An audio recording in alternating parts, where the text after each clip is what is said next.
Class 12 education বিষয়ে 2026-এর আমি তোমাদের সামনে তোমাদের যে 10 মার্কস 5 মার্কস এবং 2 মার্কসের যে কোশ্চেনগুলো তোমাদের কাছে আসবে তোমাদের এডুকেশন বিষয়ে, সেগুলো আমি তোমাদের সামনে 10 মার্কস এবং 5 মার্কসের কোশ্চেনগুলো তোমাদের কাছে তুলে ধরলাম। গুরুত্বপূর্ণ যেগুলো, তার মধ্যে হচ্ছে শিক্ষণের সংজ্ঞা দাও, বৈশিষ্ট্য এবং গুরুত্ব আলোচনা করো। পরিণমনের সংজ্ঞা দাও, বৈশিষ্ট্য এবং গুরুত্ব আলোচনা করো। শিখন আর পরিণমনের পার্থক্য আলোচনা করো। নাম্বার 2-এ পড়বে পেশোনা বলতে কি বোঝো, পেশোনা চক্রের বর্ণনা করো, পেশোনার শিক্ষাগত গুরুত্ব লেখো, অথবা শিক্ষার্থীর পেশোনা সৃষ্টিতে শিক্ষকের ভূমিকা আলোচনা করো।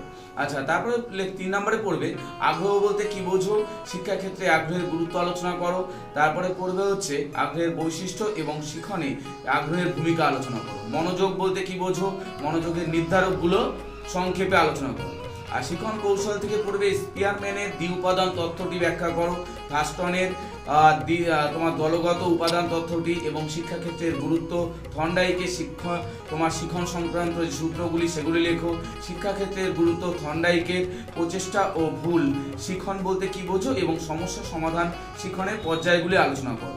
আর হচ্ছে সক্রিয় বা অপায়ন্ত অনুবর্তন কি, শিক্ষাক্ষেত্রের গুরুত্ব এবং স্কিনারের এই অপায়ন্ত অনুবর্তন পরীক্ষাটি আলোচনা করো।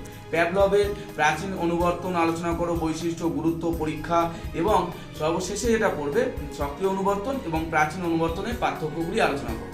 5 মার্কসের যে কোশ্চেনগুলো ইম্পর্টেন্ট সেগুলো হচ্ছে মানসিক স্বাস্থ্য রক্ষার পরিবারের বা বিদ্যালয়ের ভূমিকা, মানে শিক্ষকের ভূমিকা আলোচনা করো। তারপর সুস্থতা রক্ষায় শিক্ষার্থীর ধ্যানের গুরুত্ব, শিক্ষণের ক্ষেত্রে ধ্যানের যে গুরুত্ব। মানসিক সমস্যা বলতে কি বোঝো, তা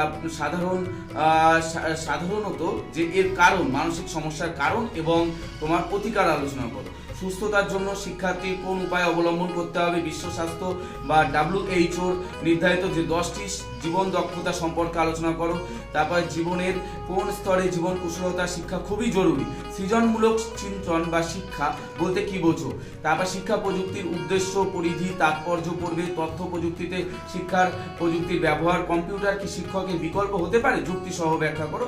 আর শিক্ষার প্রযুক্তিগত অবদান আলোচনা করো।